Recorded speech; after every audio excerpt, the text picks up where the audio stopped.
భారతదేశం మరోసారి తన సామర్థ్యాన్ని చాటింది. సముద్రం మీదుగా ప్రధాన భూభాగాన్ని పవిత్ర రామేశ్వరం ద్వీపంతో కలుపుతుంది. ఇది భారతదేశంలో మొట్టమొదటి వర్చువల్ లిఫ్ట్ రైలు వంతెన. ఈ వంతెన తమిళనాడులోని మండపం పట్టణాన్ని రామేశ్వరం ద్వీపంతో కలుపుతుంది. మొత్తం 2.8 కిలోమీటర్ల పొడవున్న ఈ వంతెన 1914లో బ్రిటిష్ వారు నిర్మించిన పాత వంతెన స్థానంలో దీన్ని నిర్మించారు. 2020లో ప్రారంభమై కేవలం 4 సంవత్సరాలలోనే రైల్వే వికాస్ నిగమ్ లిమిటెడ్ లో 550 కోట్లతో ఈ వంతెనను నిర్మించారు. ఈ వంతెన ప్రత్యేకత ఏంటంటే ఇందులో 72.5 మీటర్ల పొడవున్న 660 టన్నుల బరువు కలిగిన వర్చువల్ లిఫ్ట్ భాగం ఉంది. ఇది 15 మీటర్ల ఎత్తు ఎత్తగలదు. దీనివల్ల సముద్ర ఓడలు దీని కిందంగా సులభంగా వెళ్ళగలవు. ఇది పూర్తిగా ఆధునిక టెక్నాలజీతో పనిచేస్తుంది. 35 టన్నుల బరువుతో ఎత్తగలిగే విద్యుత్ అవసరం.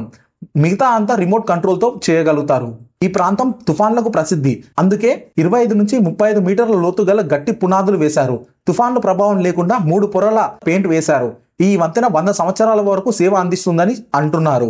ఈ వంతెన కేవలం రాకపోకల కోసం మాత్రమే కాదు, ఇది భారత్ యొక్క ఇంజనీరింగ్ ప్రతిభకు, భక్తి బంధానికి ప్రతీక. కొత్త పంబన్ వంతెన రామేశ్వరం దిశగా నడిచే ప్రతి ప్రయాణికుడికి గర్వకారణం.